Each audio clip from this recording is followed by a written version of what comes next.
Esmerell. Esme. Esmerell, but nobody called me Esmerell because I don't come across another Esmerell. Everywhere I go, people said, "Where did you get your name from?" I said, "You have to ask my mother, I'm afraid." It's beautiful. But I came to here when I was 21 and have 2 children in Jamaica. But my mom was working in the clothing trade. And when I left school, I rode with my granddad. When I left school, we make sure any girls in the home and leave school, you go and learn dressmaking. He paid for it. You go to the lady in the day and you go home. And that's where I learned to sew. So by the time I was that age, I sent to her to help me to buy a proper pedal machine. And I catch a bus from St. Thomas to Kingston Parade. It was a machine shop. I bought the machine, helped the man to put it on the bus with for me and take it all the way to St. Thomas. And I used to make clothes for people out there. So when my little daughter was 4 or 5, I sent and asked her if she could send for me here. And she didn't hesitate.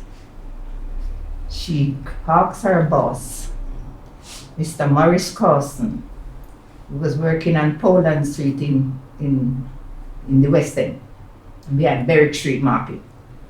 She went to him, she said, "Mr. Morris, I'm asking you if you'll help me to get my daughter to come to England." He said, "Oh, sure." And a long time he said, "Go and get the paper because the office where you could get it just around the corner bend." And he sent it off straight away. And when he sent it off, I leave Jamaica the 17th of December. I changed plane BOAC 222 to New York on my own, but I leave my children out the way they go, and then travel to England. And when I came, you have to do a doctor test at Heathrow.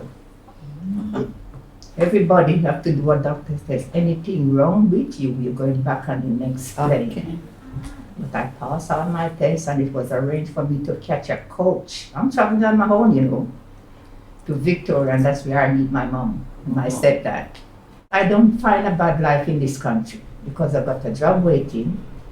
But while I was there in the clothing trade, we keep closing down where they're going closing. Last one I work is Turner Lane in Peckham. He was making clothes for Wallace and Berber. And then when it closed down, and I was working on Mr. Husband on Sumat Road, make for Martin Ford's jackets. When all those closed down, I applied for a job at the YMCA at down Southwark Road. I got the job. I went for interview to Joanna.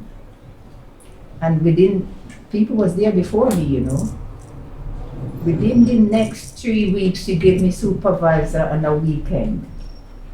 And they sent me to Coventry, the rest of the people. They use this, they send you to Coventry because they're there so long. And I just come within 2 weeks and get supervisor for Sunday. But anyway, I bear it out. I bear it out for quite a few months. And when I was having lunch, 2 of us ladies, I've had a South London press. I look at the South London press and I see House of Commons looking for early morning cleaners. So I said, "Come on, Mrs. Bedford, I'm going to make a phone call." I went to make the phone call, and you have to tell what you want applying for. And then leave a message on my house phone, say, "Will you get back in touch with me?" But I was still living at North Peckham. And one day I was in the laundry, and my mom come to me and told me that there's a gentleman on the phone for you from the House of Commons, there's Mr. Robinson. So I'm not going, I know I don't get the job. She said, "Never mind, come." When I come and I call, they said, "Mrs. That time my name was Bailey. Mrs. Bailey, I've got to let you know that you have an interview."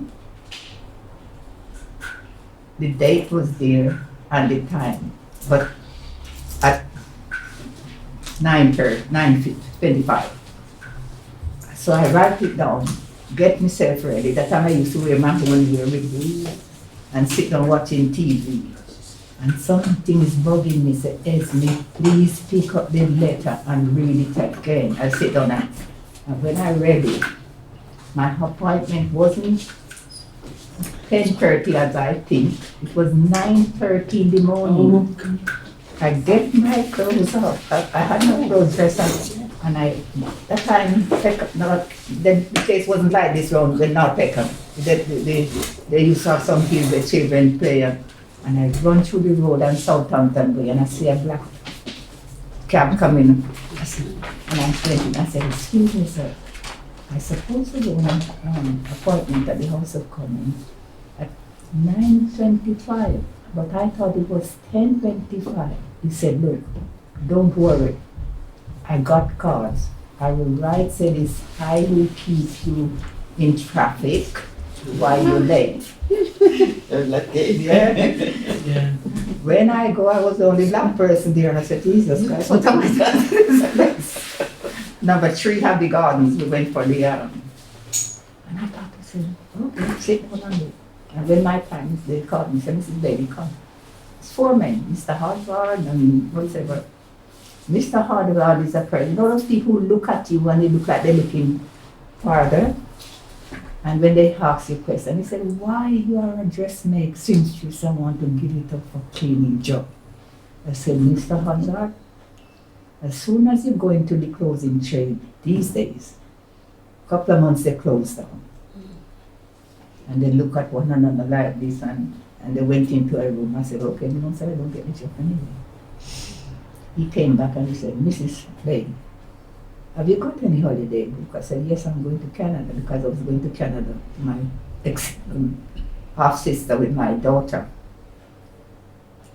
And he said, go on your holiday, and when you come back, you start on the 26th of September at 7 o'clock. But you have to go to Millbank and register and then come back to the main building.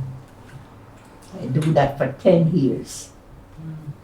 Then another job come around again for receptionist. My office keeper come and look for me and said, Esme, I want you to fill in this because I know I'm not interested. I'm quite early at home and got my machine and so for Harrods. I used to make clothes for Harrods and Burberry at home. And she said, never mind. I know you can do it. So anyway, I took the form, filled it in. And when I went for the interview, I was given the job to work at a receptionist in Parliament. I do 26 years service in Parliament. But when I was passing here sometime, I saw this place, a Southwark Pension Center. So the same evening I come here and I make inquiries what they do here.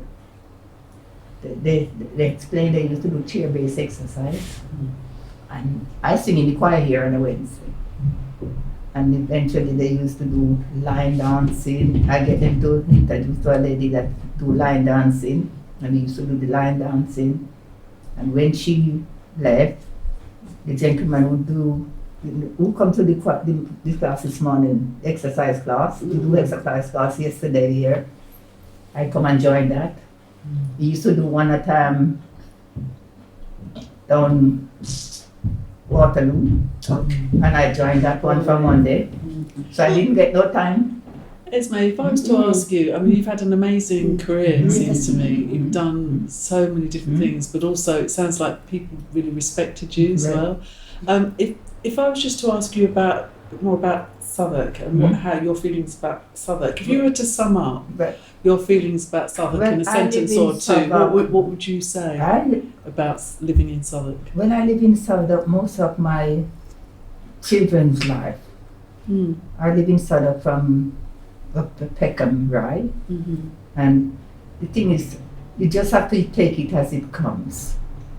You can't be too fussy because it's millions and thousands of people living in Southwark.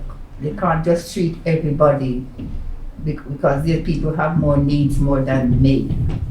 And I try to help myself. I'm a help myself person. Because for instance, I fell out coming out of church Christmas, New Year's Day. I tip off the step and I twist both ankles.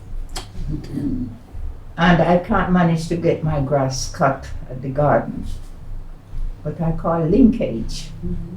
The linkage drop you things. There's people drop And they send somebody to cut the grass if Southwark can't manage.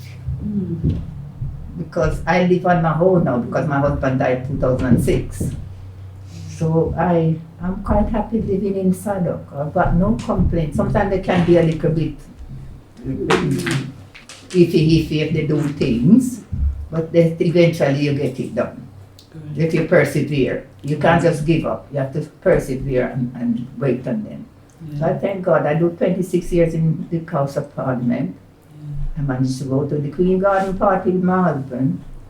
I managed to come, I've got photographs shaking hands with her when our mom died.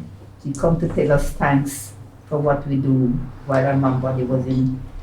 We have to go on training to say yes ma'am, that it rhymes like Spanish. Thank you so much, Esme. That was amazing. Really interesting to hear.